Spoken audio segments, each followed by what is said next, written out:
Stock market లో కొత్త trends ఏంటి? మ్యూచువల్ ఫండ్స్ లో ఇన్వెస్ట్ చేయాలా? బంగారం, వెండి, మెటల్స్ మార్కెట్ ఎలా కదులుతున్నాయి? ప్రముఖ సీనియర్ అనలిస్టులతో విశ్లేషణ, రోజువారీ మార్కెట్ అప్డేట్స్, మీ ఇన్వెస్ట్మెంట్స్ కి సరైన దారి తీసే చిట్కాలు అన్ని ఒకే వేదికపై. నమస్తే, వెల్కమ్ టు బిఆర్కే. నేను చక్కెర్ల ఝాన్సీ. ఇవాళ మన స్టూడియోలో certified mutual fund distributor Ganne Srinivas Reddy గారు ఉన్నారు. అసలు ఇన్వెస్ట్మెంట్ కి సంబంధించి పెట్టుబడులు పెడితే ఎలాంటి లాభాలు ఉంటాయి అనే దాని గురించి సార్ అయితే క్లియర్ గా అడిగి తెలుసుకుందాం. నమస్కారం సార్. నమస్తే అండి. సార్, చదువుకున్న వాళ్ళకి ఒక కైండ్ ఆఫ్ నాలెడ్జ్ ఉంటుంది, ఐడియా ఉంటుంది. ఏదో ఒక దాంట్లో పోనీ అంత మనం అన్నట్టుగా ఒక మ్యూచువల్ ఫండ్స్ అలా కాకపోయినా కూడా ఏదో ఒక దాంట్లో పెట్టి రాగలుగుతారు. ఇలాగే మనం చెప్పిన వీడియోస్ ఇప్పటివరకే చాలా చేశాం కాబట్టి అవి చూసైనా అట్లీస్ట్ పెట్టగలుగుతారు సార్. కానీ కొంతమందికి అసలు చదువు అనేది అవ్వదు. వాళ్ళకి చదువుకునే స్తోమత ఉండదు, కొంతమందికి అసలు చదివే రాదు కొంతమందికి. కానీ పనులు బాగానే చేస్తుంటారు, బిజినెస్ బాగానే చేస్తుంటారు, ఏ రంగమైనా సరే అలా చేస్తూ ఉంటారు సార్. అలా కాకుండా మామూలుగా ఒక మధ్య తరగతి, అరే ఎవరో ఇది చేస్తున్నారు, నేను కూడా, నాకు కూడా ఇలాంటి ఒక ఆపర్చునిటీ ఉంటే బాగుండు, నేను కూడా డబ్బులు అంటే నాగలాగా చదువు రాకపోయినా, నేను మధ్య తరగతి కుటుంబం నుంచి వచ్చినా, అంత హై స్టడీస్ చేయకపోయినా కూడా నాకు కూడా ఒక అవకాశం ఇస్తే బాగుండు ఇన్వెస్ట్మెంట్ చేస్తే, సో అలా ఏదైనా ఉంటే బాగుండు అనే వాళ్ళకి మీరు ఏం సజెషన్స్ ఇస్తారు? ఓకే అండి, మంచి క్వశ్చన్ చేశారండి. ఏం చదువుకోలేదు అన్నారు కదా, వాళ్ళే కరెక్ట్ అండి. వాళ్ళే చెప్పింది వింటారు. వాళ్ళకి తెలుసు నేను ఏం చదువుకోలేదు. అతను ఎలా అంటే వాళ్ళకు ఏం చదువుకోలేదు కదా, వాళ్ళు లైఫ్ నేర్చుకుంది ఏంటంటే తెలివైన వాడు చెప్పింది వినాలని నేర్చుకుంటారు. 10 మందిలో ఒకరిద్దరు మోసం చేసిన మీరు 8 మెంబర్స్. సో మంచి వాళ్ళు అయితే మంచి, చాలా మంది సమాజంతో మంచి వాళ్ళతో కూడుకుంది కాబట్టి చెప్పేది వింటారు. ఇప్పుడు మా మ్యూచువల్ ఫండ్ మాకున్న కెరీర్ లో చదువుకున్న వాళ్ళు మేము చెప్పాము, ఈజీ గుడ్డిగా ఫాలో అవుతారు, వాళ్ళు బాగా ప్రాఫిట్ పొందుతున్నారు. ఎటు వచ్చి చదివిన వాళ్ళతోనే పని, వాళ్ళు సగం సగం తీసి ఉంటారు, వాళ్ళు ఇన్వెస్ట్ చేయరు, మాకు చెప్పేది అంటారు. ఏం చదువుకొని వాళ్ళనే దేశానికి ఉపయోగం, వాళ్ళే ఇన్వెస్ట్ చేస్తారు, వాళ్ళే చెప్పాలంటే. ఓకే, ఇక ముందు ఈ ఇన్వెస్ట్మెంట్ ఆప్షన్స్ మనకి అంటే ఇండియాలో 90 ప్రాంతం నుండి బిగినర్స్ ఆర్థిక సంస్థల నుండి మన గ్రోత్ అనేది స్టార్ట్ అయింది. హిస్టరీ పరంగా మన ఇండియా ఇండియన్ గా నేను చాలా ప్రౌడ్ ఫీల్ అవుతాను. బట్ ఈ ఫైనాన్స్ సెక్టర్ వచ్చేసరికి, ఇండియన్ ఎకానమీ వచ్చేసరికి 91 నుండి మనం పరిగెత్తడం మొదలుపెట్టాం. పి నరసరావు గారికి, తర్వాత మిస్టర్ మన్మోహన్ సింగ్ గారికి మనందరం కొత్తగా పొలిటికల్ కొత్త పెట్టేస్తే అతను కూర్చాం. అంతకుముందు మనకు లేదు, అప్పటి నుండే స్టార్ట్. ఈ 35-40 జర్నీలో మనం ఫాస్ట్ గ్రోత్ అవుతున్నాం ఆ సంవత్సరం నుండి. అదే అమెరికా అయితే ఒక 200 years ఇన్సూరెన్స్. బట్ మిగతా కంట్రీస్ కొన్ని అడ్వాన్స్ ఉన్నాయి, మార్కెట్ క్యాపిటల్, షేర్ మార్కెట్లో ఇన్వెస్ట్మెంట్స్ అవన్నీ ఎప్పుడు ఉన్నారు. ఎగ్జాంపుల్, మ్యూచువల్ ఫండ్ ఇన్వెస్ట్మెంట్ అమెరికాలో 50% పాపులేషన్ ఇన్వెస్ట్ చేస్తే మన దగ్గర ఓన్లీ 5%. ఇది సో కాబట్టి మనం ఎక్కడ ఇన్వెస్ట్ చేయాలని నేర్చుకోవాలి. ఇక తర్వాత నేను చిన్నప్పుడు పుస్తకం చదువుకున్న, భారతదేశం ఎదుగుతున్న దేశం అని చిన్నప్పుడు చదువుకున్నా, ఇప్పుడు మేము అది చెప్తున్నాం. సో ఏంటి ఇదంతా అబద్ధమే అనుకున్నా. వాస్తవంగా నాకు కూడా తెలియదు. నేను నా డబ్బులు నేను పొందు చేయడం కోసం నేను మ్యూచువల్ ఫండ్ ఇన్వెస్ట్ చేస్తాను. నేను నా డబ్బులు నేను మాట్లాడేటప్పుడు కూడా నేను లోపల నుండి మాట్లాడుతున్నాను. నేను రోజు చేసేదే చెప్పేది, ఏది ఒక 1 word లో కూడా కలుపుతుంది. చిన్నప్పుడు చదువుకున్న దేశం ఎదుగుతుంది, ఇప్పుడు ఎదుగుతుంది అంటున్నాం. మరి అట్లా అమెరికా మనకన్నా 10 trillions ఉన్న ఎకానమీ. వాళ్ళ స్టాక్ మార్కెట్ ఉంది, వాళ్ళు ఎక్కువ 30 years ఉంది. సో అందుకనే ఇప్పుడు నమ్మబుద్ధి కాదు, మన అమెరికా కన్నా చైనా కన్నా ఫాస్ట్ గ్రోత్ అవుతుంది అన్నమాట. అది ఎట్లా ఫాస్ట్ గ్రోత్ అవుతుంది? అమెరికాలో ఉన్న ఒక కంపెనీ వాల్యూ కదా మన ఇండియన్ ఎకానమీ, ఎన్విడియా కంపెనీ అంత కాదు మనకి. బట్ ఈ 30 years లో చాలా స్పీడ్ పెరుగుతుంది because of the our population. 150 కోట్ల మంది పని చేస్తున్నారు, వాళ్ళు కన్జ్యూమ్ చేస్తున్నారు. అమెరికాలో యాపిల్ కనుగొన్నా ఇండియాలో అమ్ముకోవాలి, అమెజాన్ అమెరికాలో ఉన్నా ఇక్కడే అమ్ముకోవాలి, చైనాలో టూత్ బ్రష్ ఇక్కడే అమ్ముకోవాలి. India consumption market. సో లక్గా మనం ఏ వస్తువు తయారు చేసుకున్నా అది అమ్ముడు పోతుంది, గవర్నమెంట్ ట్యాక్స్ వస్తుంది, మనకు లాభాలు వస్తాయి. సో వీఆర్గా ఎంత ఫాస్ట్గా వెళ్తున్నామంటే ఎకానమీ జీడిపి చాలా ఫాస్ట్. అమెరికా చైనా 5 ఉంటే మనం 6.5, 6.9 ఉంది. నిన్న 2 days బ్యాక్ 6.9 ఉంది. అమెరికా మైనస్లో ఉంది. అది ప్రూవ్ అంటే వాళ్ళు పరిగెత్తారు. ఫర్ ఎగ్జాంపుల్ విజయవాడకి వెళ్ళాలనుకున్నాం, అమెరికా ఎక్కడ ఉందంటే మధ్యలో ఉంది. ఓకే. విజయవాడకి వెళ్ళే డెస్టినేషన్ లో అమెరికా మధ్యలో ఉంది. నేను హైదరాబాద్ స్టార్ట్ అవుతున్నా, ఇండియా అనేది నేను ఇక్కడ హైదరాబాద్ స్టార్ట్ అవుతున్నా. అమెరికా పరిగెత్తి 30 కిలోమీటర్ స్పీడ్ వెళ్తుంది ఎగ్జాంపుల్ విజయవాడ. నేను 100 కిలోమీటర్ దూరంతో నేను వెళ్తున్నా. సో నేను అమెరికన్ మీట్ చేస్తా కదా. సో వాళ్ళ ఎకానమీ కంటే ఇండియన్ ఎకానమీ జీడీపీ చాలా ఎక్కువ ఉంది. సో నేను అమెరికన్ తక్కువ పెట్టలేదు. మనందరం పని చేయాలి చాలా. మన రూల్ యాజ్ ఇండియన్ మీకు చెప్తాను. సో ఫాస్ట్ ఎకానమీలో మనం ఉన్నాం. ఇదే కనుక కంటిన్యూ అవుతుంది ఒక 15 yearsలో నంబర్ 1. ఓకే, నంబర్ అమెరికా మనకన్నా ముందు ఉంది, చైనా తర్వాత ఉంది, థర్డ్ పొజిషన్ మన. అంటే ఇవన్నీ వీళ్ళు ఇన్వెస్ట్మెంట్ పెట్టడం వల్లే కంపెనీస్ పాయింట్ అంటే కంపెనీస్ పనిచేస్తున్నాం. ఫర్ ఎగ్జాంపుల్ మన కావాల్సిన షూ మనం తయారు చేసుకుంటున్నాం, మనం వాడుకుంటున్నాం. షూ తయారు చేసినప్పుడు ఆపర్చునిటీ దొరుకుతుంది. ఓకే, అమ్మినతనికి జీవనోపాధి దొరుకుతుంది. గవర్నమెంట్ ట్యాక్స్ కడతాడు. ఒక షోరూమ్ ఉంటుంది. ఎన్ని లక్షల కోట్ల వేల కోట్ల టర్నోవర్ అవుతుంది. సో ఇది this magic of India. So నేను ప్రతి ఒక్కరు యాజ్ ఎ సాధారణ వాళ్ళందరూ కూడా ట్యాక్స్ బ్రాకెట్ లో ట్యాక్స్ పే చేయాలి. సిటిజన్ లో ట్యాక్స్ పే చేయండి. ఆ ట్యాక్స్ పే చేస్తే ఇన్కమ్ ఆఫ్ మంచి మాట్లాడకూడదు, బట్ మంచి ప్రధానమంత్రిని ముఖ్యమంత్రిని ఎన్నుకోండి. మీరు కట్టే ట్యాక్స్ దేశ భవిష్యత్తు కోసం ఉపయోగపడతారు.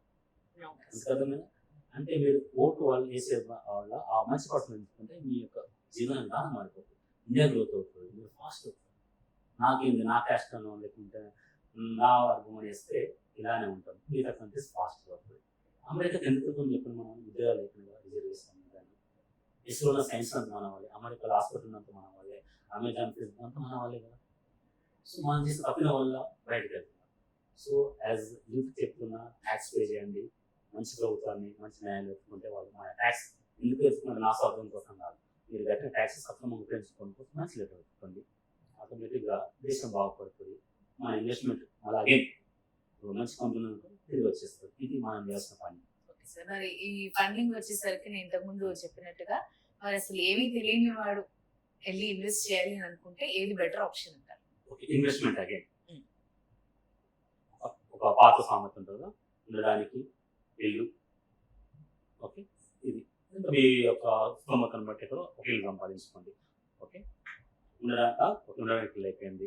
తినడానికి ఆడే ప్రాబ్లం 30-40 years ప్రాబ్లం ఉండేది. అందుకే 2 రూపాయల కిలో బియ్యం లేదు, అందరికి తిండి దొరుకుతుంది. మిగతా ప్రాబ్లం ఏం లేదు. బట్టలు అనేది ఒక కామన్. ఇప్పుడు అందరికి ఇంకోటి సెల్ ఫోన్ తర్వాత మిగతా సెల్ ఫోన్ చెప్తాను. మీరు నమ్ముతున్నారు యశోద మూవీ చూస్తారు కదా, యాపిల్ మూవీ. ఎందుకు మీరు అలా కడుతున్నారు, రెంట్కి ఇస్తున్నారు అని అడిగితే నాకు యాపిల్ ఫోన్ అంటే. సో అలాంటి అవసరాల కోసం మనము అవసరాల కోసం తప్పుడు దారులు తొక్కుతున్నారు సార్. అంటే మన యాపిల్ టేస్ట్ కోసం మనము ఎంతకైనా దిగాడుతున్నాం. అంటే అంత అంటే సంపాదించింది మీకు యాపిల్ ఇంపార్టెంట్ కాదు కదా. మీ టార్గెట్ ఏంది, హల్వాగా మాట్లాడాలి. అంటే అప్పుడు 10,000 ఫోన్ ఉంది కదా. అసలు ఈ మధ్య మనిషి ఎప్పుడు దేవాడి ఉంటున్నాను ఇలానే ఉంటాడు. తెలియక పోల్చుకోవడం కోసం పోటీ పడుతుంది. ఇది ఇలా ఉండదు. మధ్య కూడా ఎలా అంటే నేను చెప్పాను కదా, డాక్యుమెంట్ ఉంది అంటే పక్కనకి ఇన్కమ్ ఉంది, డేటెడ్ కంపెనీలో ఉంటున్నాడు, మీకు అవసరం లేదు, నార్మల్ అంటున్నాను. పక్కడు కారు ఉంది, నాకు అవసరమై ఉండొచ్చు. ఈ కారు అవసరం మీకు అవ్వలేకపోతే కారు వస్తుంది. ఒకవేళ మీకు అవన్నీ అవసరం ఉన్నా కానీ ఎంచుకునే దారి కరెక్ట్ కాదు. ఎందుకు ఏమంటున్నా మీకు ఎందుకు ఇవన్నీ చెప్తున్నా అంటే వీడబ్ల్యూ చేసి ఏమైనా ఏం విధంగా అనుకోండి. What is the future certainty, ఏ నిమిషానికి ఏమి జరుగునో ఎవరు ఊహించగలరు. సో మీకున్న జాబు రేపు ఉండదు, ఇప్పుడున్న వ్యాపారం రేపు ఉండదు. ఈ 2 ఉన్నా మీరు చేయలేరు. ఎవరి రోజు మీ ఒక వయసు తగ్గుతుంటారు కదా, పని చేయలేరు. సో మీరు డెఫినెట్లీ సేవ్ చేయాలి.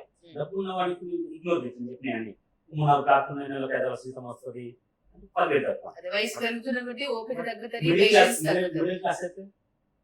సో డెఫినెట్ వాళ్ళ ఇన్కమ్ వాళ్ళు సంపాదించి 10% సేవ్ చేస్తేనే అది కుటుంబానికి దేశానికి చాలా మంచిది. ఇది నేను చెప్పడానికి సేవ్ చేయమన్నది అంతే తప్ప ఇలా మా కష్టమైన కాదు.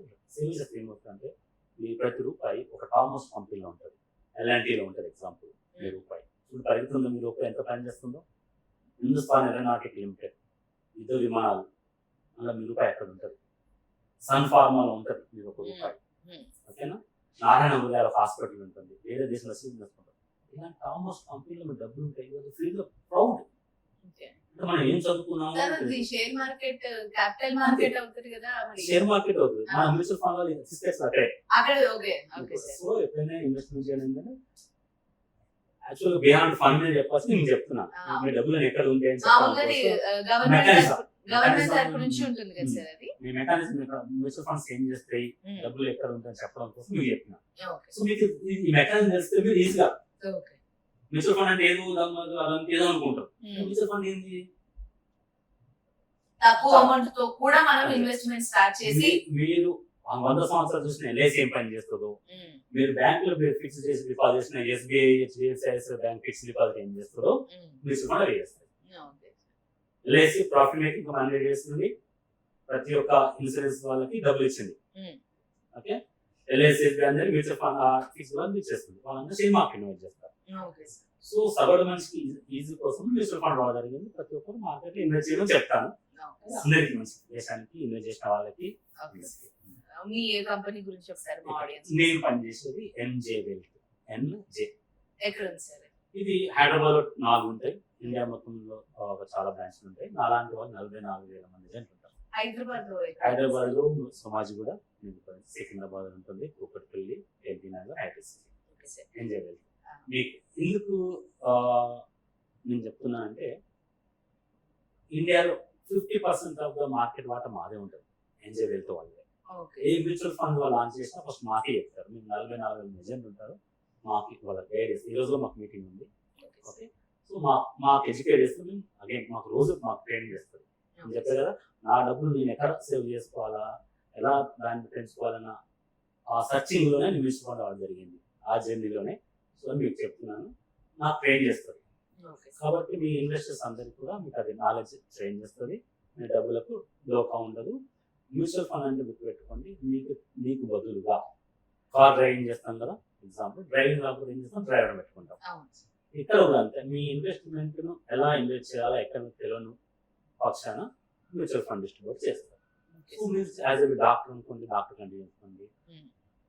ఫర్ ఎగ్జాంపుల్ సింగర్ అనుకోండి, మీ డబ్బులు అక్కడ పెట్టుకుంటే దాన్ని ఓకే చేయలేరు. సో మీరు ఒక ఐఏఎస్ ప్రిపేర్ అవుతున్నారు అనుకోండి, ఆట డబ్బులు టెన్షన్, షేర్ మార్కెట్ చూసుకోండి, అప్ అండ్ డౌన్ ఉంటుంది, ఎమోషన్ ఉంటుంది. కాబట్టి మీ వృత్తిరీత్యా ఏదైతే చేస్తున్నారో కంటిన్యూ చేసుకోండి.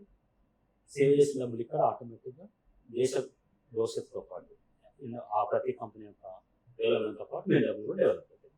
మొత్తంగా మీ ప్రొఫెషన్స్ లో ఉంటూ మీకున్న అంటే ఆ డబ్బును ఆదా చేయాలి, అది ఎలా చేయాలి, అది ఈజీ వే ఏది అంటే మ్యూచువల్ ఫండ్స్ అని చెప్తున్నారు. అలాగే అందులో మన పని మనం చేసుకుంటూ అందులో కనుక కొంత అమౌంట్ పెట్టినట్లయితే అది కొన్నేళ్లకి మనకి డబుల్ ట్రిపుల్ అయ్యే అవకాశాలు ఉంటాయి. కాబట్టి అండ్ ఇంతకుముందు మాట్లాడుకున్నట్టుగా రిటైర్మెంట్ అయిన తర్వాత అదే మనల్ని పోషిస్తుంది అనే విధంగా మ్యూచువల్ ఫండ్స్ దోహదపడతారని చాలా చక్కగా వివరించారు sir. Thank you so much.